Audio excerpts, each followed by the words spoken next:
ये सियासी स्टेट नहीं है, लेकिन गांव वालों की आंख भी तो खोलना जरूरी है। जो बहुत दम भरते हैं कि जमीयत के सदर, ईदगाह के इमाम, जामे मस्जिद के इमाम, उनको जवाबदारी नहीं है क्या कि मालेगांव में एक मदरसा तो भी चालू करे? बहुत मालेगांव को पीछे करने के लिए उनको वक्त तो दिया, क्या किया उन्होंने? आज अमीनुल कादरी साहब का नाम मैं ले रहा हूँ यहाँ पर, लग के काम करते हैं अमीनुल कादरी। आप जाके हीरा हाई स्कूल देख ले, ज्यादा दिन से वो बेचारे लगे हुए नहीं। जितनी सर्विस इनकी बताई जाती कि कयामत तक के, ता जिंदगी तक के ये इमाम रहेंगे, ये वो रहेंगे, ये वो रहेंगे, कुछ नहीं करेंगे और सब कुछ रहेंगे। राजनीति, आंदोलन, किसान, करप्शन, गरीबी, इन सभी मुद्दों पर आवाज उठाएगा अब तक न्यूज इंडिया। सत्ता के आगे जब भी सवाल कमजोर पड़ने लग जाए तो सवाल उठाने पड़ते हैं। बोल के लफ्ज आजाद है तेरे, बोल के सच जिंदा है अब तक। बहुत ही एक सक्सेसफुल स्कूल की लाइन से बोलो तो बहुत सक्सेसफुल आदमी है। हम लोग देखते हैं कि मालेगांव स्कूल में एडमिशन के लिए बहुत गर्दी रहती है और माशाल्लाह एडमिशन तो हो ही जाता है, लेकिन कुछ लोग रह भी जाते हैं। जो लोग लेट जाते हैं वो रह जाते हैं। तो मुख्तार कुरैशी सर की ये जद्दोजहद है कि वहाँ का नाम है और वहाँ लोग इसके लिए ज्यादा से ज्यादा एडमिशन करते हैं कि वहाँ माशाल्लाह अच्छी पढ़ाई। मैं बहुत ज्यादा दरअसल बोलना नहीं चाहूंगा क्योंकि गर्म जो हिसाब से हो रहा है, लगता बहुत जल्दी बारिश होने वाली है। आसिफ भाई को बहुत जगह जाना भी है। दरअसल एसआरआई का जो प्रोग्राम चालू है तो उसमें आसिफ भाई का ज्यादा इंटरेस्ट है कि एसआरआई में लोगों को चुकना नहीं चाहिए, सब में फॉर्म भरना चाहिए, सबको फॉर्म मिलना चाहिए। बहरहाल आप आज जहां बैठे हुए हैं, असबा सोसाइटी को ये स्कूल दी गई है, ये इमारत दी गई है, ये वाल कंपाउंड दिया गया है। दरअसल जैसा आज मुख्तार कुरैशी सर का नाम है कि वो तालीम की लाइन में बहुत गद्दावर एक हस्ती है, वैसे ही हमारे शहर में, मालेगांव शहर में शेख रशीद साहब, आसिफ शेख रशीद साहब, ये भी इस लाइन से माशाल्लाह बहुत बहुत आगे की सोच रखते हैं। और नहीं तो मैं आप लोगों के सामने अगर कुछ मिसाल दूंगा तो यहाँ सियासी बात हो जाएगी, लेकिन क्या करूं, रुक भी नहीं सकता। मैं आप लोगों को बताए बगैर रुक भी नहीं सकता। मैं एक छोटी सी मिसाल दूंगा, मुख्तार कुरैशी साहब की ये बात देखेंगे और आप लोगों को भी समझ में आएगा कि मालेगांव शहर में तालीम की लाइन से और दीनी तालीम की लाइन से, दुनियाई तालीम की लाइन से किसको रहना चाहिए और कौन है।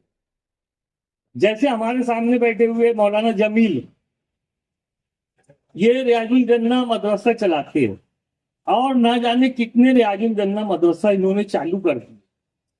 बहुत ज्यादा अरसे से ये काम नहीं कर रहे, लेकिन मैं समझता हूँ जो भी 10, 15, 20 साल से काम कर रहे हैं, मालेगांव शहर में आज हजारों लड़की लड़के इनके पास तालीम हासिल कर रहे हैं। दीनी और दुनियाई तालीम हासिल करने के लिए असबा सोसाइटी यहाँ स्कूल चालू कर रही है। मालेगांव में हमारे यहाँ दीनी तालीम देने के लिए जिनका नाम है, जिनको मालेगांव की आवाम ने चुन के दिया, वो दीन के लिए या दुनियाई तालीम के लिए कितना काम कर रहे हैं वो आप लोग समझ लो। मैं फिर एक बार कहता हूँ, ये सियासी स्टेट नहीं है, लेकिन गांव वालों की आंख भी तो खोलना जरूरी है। गांव वालों को ये बताना भी तो जरूरी है कि तालीम की जिम्मेदारी किसकी है और तालीम के लिए इमारत कौन बना रहा है, ये वॉल कंपाउंड कौन कर रहा है, कौन असबा सोसाइटी की मदद कर रहा है। ये इतनी बड़ी इमारत, मैं समझता हूँ 1 करोड़ रुपए की इमारत है। ये वॉल कंपाउंड कम से कम 50 लाख रुपये का है। ये जमीन, इतनी बड़ी जमीन, इतना खुला मैदान, ये असबा सोसाइटी वालों की जद्दोजहद से, असबा सोसाइटी वालों की मेहनत से, असबा सोसाइटी वालों को काम देख के आसिफ शेख रशीद ने जब ये देखा कि यार ये काम करने वाले बच्चे हैं, इनको पूरी इमारत बना के पूरा वॉल कंपाउंड करके ये वॉल कंपाउंड उनको दे दिया कि ले यहाँ पे बच्चों को तालीम दो, और हमारे शहर में तालीम का एक मियार रहे, हमारे शहर के बच्चों को तालीम मिले। ये आसिफ भाई की सोच। लेकिन यहाँ पे जिनको जवाबदारी दी गई, जो बहुत दम भरते हैं कि जमीयत के सदर, ईदगाह के इमाम, जामे मस्जिद के इमाम, उनको जवाबदारी नहीं है क्या कि मालेगांव में एक मदरसा तो भी चालू करे? तो क्यों नहीं चालू कर रहे? क्यों उनको नहीं लगता कि मालेगांव शहर वालों को तालीम की जरूरत है? उनको नहीं लगता कि मालेगांव शहर को दुनियावी तालीम की जरूरत है? क्या किया उन्होंने? हमने बहुत बहुत वक्त तो दिया, बहुत मालेगांव को पीछे करने के लिए उनको वक्त तो दिया। क्या किया उन्होंने? उनका काम है, उनकी जवाबदारी है। आज अमीनुल कादरी साहब का नाम मैं ले रहा हूं यहाँ पर, जो सुन्नी जमीयत से लग के काम करते हैं। अमीनुल कादरी, आप जाके एरा हाई स्कूल देख ले। अगर आप एरा हाई स्कूल देखेंगे, बहुत ज्यादा दिन से वो बेचारे लगे हुए नहीं। जितनी जितनी सर्विस इनकी बताई जाती कि कयामत तक के, ता जिंदगी तक के ये इमाम रहेंगे, ये वो रहेंगे, ये वो रहेंगे, कुछ नहीं करेंगे और सब कुछ रहेंगे। और नहीं तो देखो अमीनुल कादरी साहब का जाके देखो, एरा स्कूल देखेंगे, आपकी आंख खुली के खुली रह जाएगी। मालेगांव स्कूल जैसा बड़ा कैंपस दिया है उन्होंने, मालेगांव स्कूल जैसी बड़ी बड़ी इमारत दी है। वहां का डिसिप्लिन देखो, वहां की पढ़ाई देखो आप, दुनियाई तालीम भी और दीनी तालीम भी सब साथ में दे रहे हैं। वो उन्होंने हॉस्पिटल बनाया है, गरीब नवाज हॉस्पिटल बनाया है। जमीयत को पकड़ के ता कयामत तक बैठने वाले वो ये बात समझ ले कि अमीनुल कादरी मौलाना साहब से सबक ले कि उन्होंने गरीब नवाज हॉस्पिटल बनाया है कुसंबर रोड पे। जाके वहां देखे कि वो हॉस्पिटल कैसा है, कैसे गरीबों का इलाज हो रहा है वहां पे। फ्री में बोलो, कम कीमत में बोलो। मेरा एक दोस्त अभी उसकी घर वाली का लेके गया था, जिसको 2 स्प्रिंग डालना था। उन्होंने वहां से नासिक की चिट्ठी दी, सिर्फ और सिर्फ 50 रुपया खर्चा आया। 2 स्प्रिंग लग के घर वापस आ गई, 50 रुपया खर्चा आया था। तो ये गरीब नवाज हॉस्पिटल मौलाना अमीनुल कादरी साहब की देन है। मालेगांव शहर वालों के लिए एक लंबी चौड़ी इमारत हॉस्पिटल की, ये उनकी देन है। ये इनको, जिनको जवाबदारी दी गई है, वो क्या कर रहे हैं? वो क्या कर रहे हैं? आप अगर किसी को ये बताएंगे कि ये सारी मिल्कियत आसिफ भाई ने तैयार की और असबा सोसाइटी वालों को जवाबदारी से दे दिए, तो लोग हैरान रहेंगे। जो स्कूल के जिम्मेदार है, जवाबदार है, अगर जिस दिन वो यहाँ आएंगे, आज मुख्तार कुरैशी सर भी ये सोच रहे होंगे कि इतनी बड़ी इमारत आसिफ भाई ने असबा वालों को दी है, असबा वालों की काबिलियत देख के दी है, असबा वालों की मेहनत देख के दी है। तो ये बहुत बड़ी बात है। आसिफ भाई ने यहाँ पर स्कूल चालू करवाया, स्कूल बना के दिया। इस मोहल्ले वाले, इस वार्ड वालों की अब जिम्मेदारी है कि ये स्कूल को संभाले और ये स्कूल को चलाए। असबा सोसाइटी वाले अलग अलग काम करते हैं। बहरहाल वो हर फील्डों में लगे रहते हैं, चाहे तालीम का मसला हो या सोशल वर्करिंग का मसला हो या सोशल काम का मसला हो, तो असबा सोसाइटी वाले दिन रात इसमें लगे रहते हैं। मैं इस मोहल्ले वालों को, इस वार्ड वालों से अपील करता हूँ कि इस इमारत को संभालो और अपने बच्चों को पढ़ने के लिए यहाँ भेजो। इंशाल्लाह अभी आसिफ भाई और भी कोशिश करके यहाँ पर और भी स्कूल बढ़ाएंगे। जैसे अभी जूनियर सीनियर केजी है, और उसके बाद अभी 1ली से 5वीं तक के स्कूलें भी बनेंगी इंशाल्लाह। तो आप लोग इसको संभालो अच्छी से, और असबा सोसाइटी वालों को मैं मुबारकबाद देता हूँ। और आसिफ भाई को मैं सलाम करता हूँ कि उन्होंने इतनी बड़ी इमारत आसपास सोसाइटी वाले को जवाबदारी पे दिया। मैं उनका भी शुक्रिया अदा करता हूँ और अपनी बात खत्म करता हूँ। अस्सलाम वालेकुम। प्रोग्राम के साथ सदर मुख्तार कुरैशी साहब, आसिफ शेख साहब, मैं बहुत ज़्यादा कुछ नहीं बोलना चाहूँगा, सिर्फ ये बताना चाहूँगा अज़बा एजुकेशन सोसाइटी एक सोच लेकर के चली थी कि हम तालीमी फील्ड में कुछ ना कुछ करके दिखाएंगे, और आसिफ शेख साहब ने अव्वल वक्त से हमारा साथ दिया है।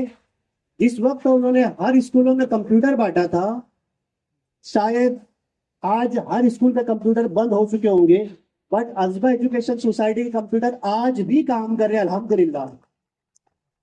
सेम उसी तरह हम इस स्कूल को सीरियसली लेकर के काम करना चाहते हैं, और मैं ऑलरेडी एक स्कूल में एज ए प्रिंसिपल काम कर रहा हूँ, और मैं आज आप लोगों के सामने बड़ी जिम्मेदारी के साथ अज़बा एजुकेशन सोसाइटी के मेरे मेंबरान के साथ मैं एक बात कहना चाहूँगा कि हम इंशाअल्लाह एक ऐसा एजुकेशन सिस्टम, एक ऐसा मॉडल तैयार करेंगे जिसके अंदर गरीब बच्चे भी पढ़ पाएंगे, गरीब मजदूरों के बच्चे भी पढ़ पाएंगे। आज हर माँ बाप का एक सपना होता है कि मेरा बच्चा इंग्लिश मीडियम स्कूल में पढ़े, लेकिन फीस 30-40 हज़ार रुपये सालाना होने की वजह से बच्चे नहीं पढ़ पाते।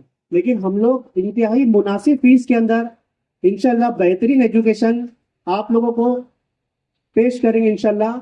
और मैं एक बार फिर से आसिफ शेख रसी साहब का शुक्रगुजार हूँ कि अज़बा सिर्फ एक सोच लेकर काम कर रही थी कि हम लोगों को एजुकेशन में कुछ करना है।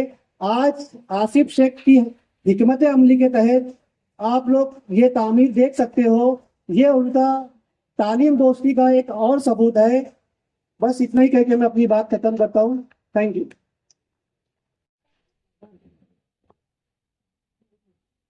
अज़बा सोसाइटी के ज़ेर इंतज़ाम अज़बा इंग्लिश स्कूल का इफ्तिताह होने जा रहा है। उसकी आज इफ्तिताही तकरीब है। इस तकरीब में इस मोहल्ले के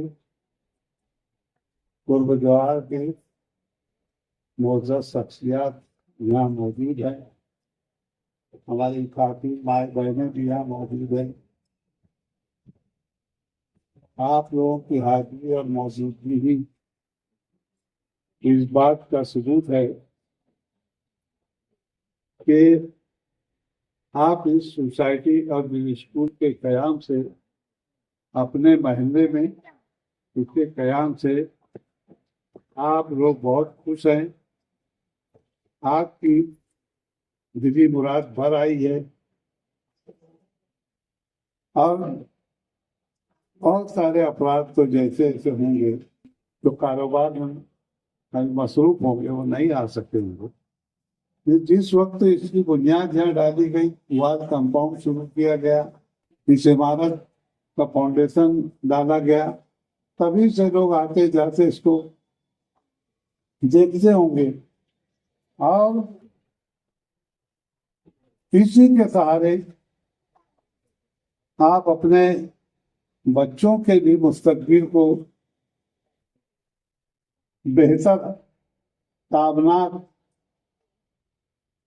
देखने का ख्वाब भी आप देखते हो।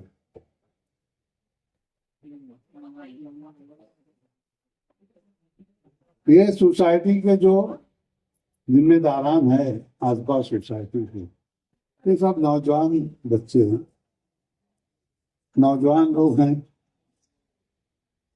ये हमारे Malegaon school, Eram primary school, doctor Rahmani school के ही साबिक तालबात हैं। उसी ग्राउंड के आंगन में खेलना, उठना बैठना इनका हुआ है, और तब से इन्होंने होश संभाला, तब से Eram school, Rahmani school, doctor Malegaon high school के भी हर प्रोग्राम में, हर मसाइल में मददगार बनते रहे हैं। आप हमारे अब तक न्यूज चैनल को सब्सक्राइब कर बेल आइकन को प्रेस कर दें। और अगर आप हमारी मदद करना चाहते हैं तो आप हमारे ज्वाइन का बटन दबाकर हमारी मेंबर्स आदमी भी आप ले सकते हैं। इससे आप हमारी मदद भी कर देंगे और हमारी बेबाकी को चार चांद लगाने का काम भी करेंगे। तुबा कॉस्मेटिक कंप्लीट स्किन सॉल्यूशन आपके लिए लाया है धूप से बचाने वाली डे क्रीम, सौले चेहरे को गोरा करने वाली नाइट क्रीम, फुंसियों के लिए TC skin cleaner and serum, सर्दी में जिल्दों को ताजा रखने वाला मॉइस्चराइजर, 7 दिनों में गोरा करने वाली क्रीम, आंखों के नीचे कालापन को दूर करने वाला टीसी डार्क वे सीरम, हाथ और गर्दन का कालापन दूर करने वाला साबुन। हमारा पता याद रखें, कुसुम्बा रोड, औलिया मस्जिद के सामने, तुबा कॉस्मेटिक कंप्लीट स्किन सॉल्यूशन।